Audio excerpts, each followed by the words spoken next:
Profit and loss में आज हम देखेंगे जब एक ही वस्तु कई बार खरीदी या बेची जाए तो। पहले हम बेसिक देखते हैं कि जब एक ही वस्तु एक बार खरीदी या बेची जाए तो हम क्या करते थे। तो हमारा जो बेसिक फॉर्मूला जो होता था, जो क्लास 6-7 में हम पढ़ते थे, वो ये था कि क्रय मूल्य बराबर विक्रय मूल्य गुणे में 100 और प्रॉफिट एंड लॉस जो भी है वो 100 के साथ में नीचे आ जाता है। या विक्रय मूल्य बराबर क्रय मूल्य गुणे में प्रॉफिट एंड लॉस जो भी है 100 के साथ ऊपर में रहता है और 100 जो है नीचे में आ जाता है। ये बात है एक ही बार में। लेकिन यही चीज़ अगर कई बार हो तो प्रॉब्लम वाली बात नहीं है। तो उस कंडीशन में क्या है, एक बार के लिए जो आपने फॉर्मूला लगाया वही फॉर्मूला लगाएंगे। जैसे कि प्रथम मूल्य का मतलब होता है क्रय मूल्य बराबर अंतिम मूल्य मतलब विक्रय मूल्य इंटू में 100। प्रॉफिट एंड लॉस हमेशा नीचे रहेगा और ये जितनी बार भी होगा उतनी बार ये रिपीट करता जाएगा।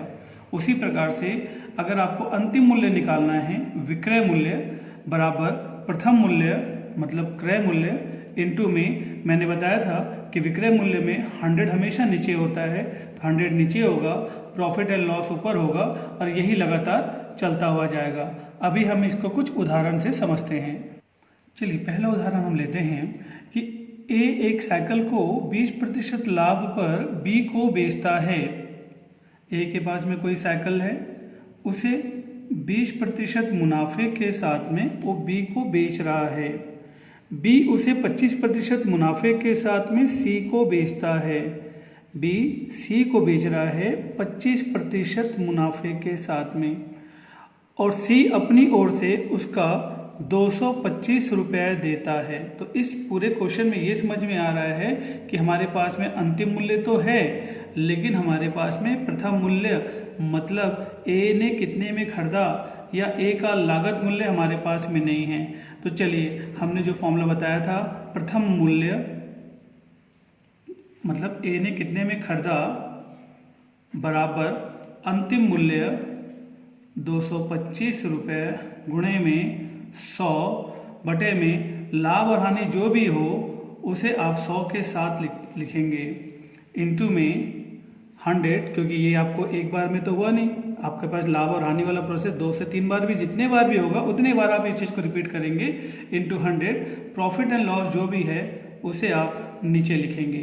फिर उसके बाद आप बेसिक मैथमेटिकल्स का यूज़ करते हुए आप जैसे भी सूटेबल हो उसके अकॉर्डिंग आप इस फॉर्मूले को आप कैलकुलेट करेंगे और इसका जो आंसर है आप आसानी से यहाँ पे लाने की कोशिश करेंगे और ये आंसर जो है आपके पास में आ जाएगा 150 रुपये।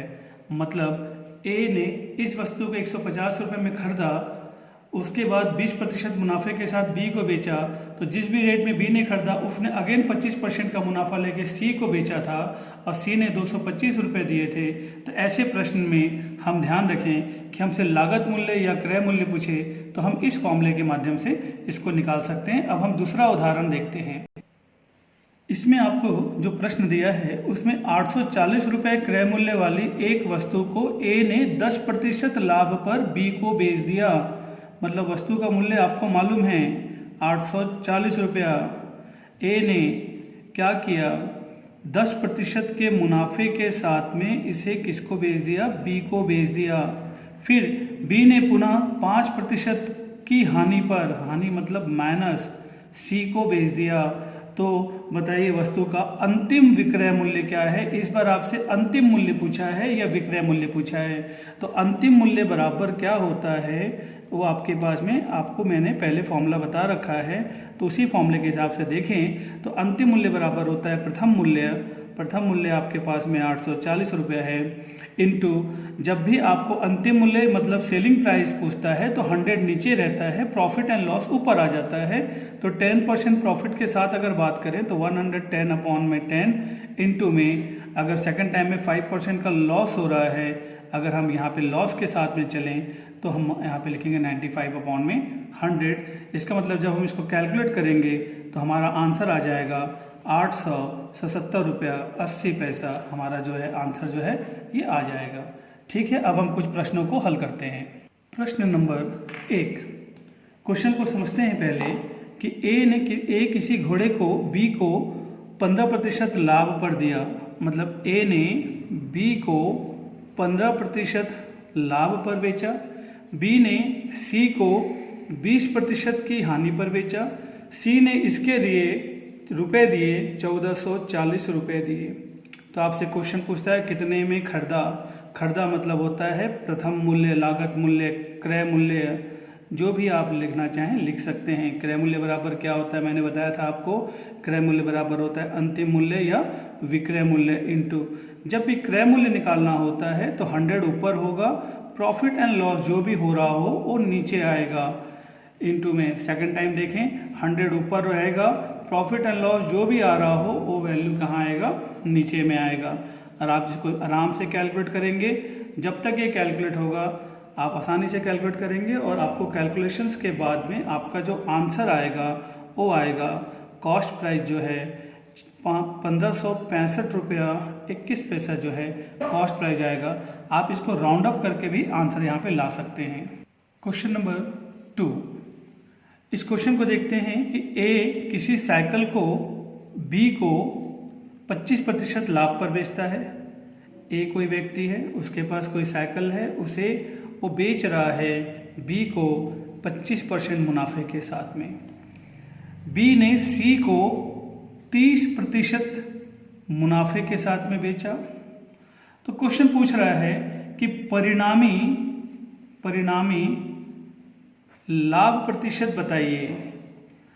तो लाभ प्रतिशत हमेशा 100 पे ही काउंट करते हैं, तो हम ये मान के चलते हैं कि हमारा जो इन्वेस्टमेंट है वो 100 रुपये का था, मतलब हमारा प्रारंभिक मूल्य 100 रुपये का है।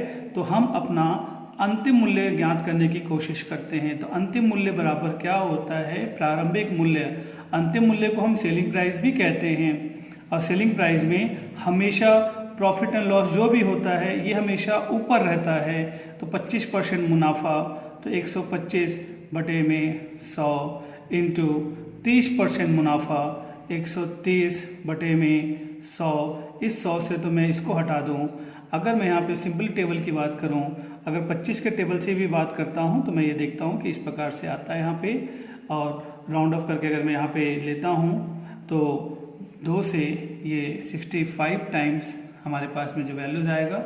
और जब हम इसको कैलकुलेट करके सॉल्व करेंगे तो ये वैल्यूज हमें मिलेगा यहाँ पे 162 रुपये 50 पैसे।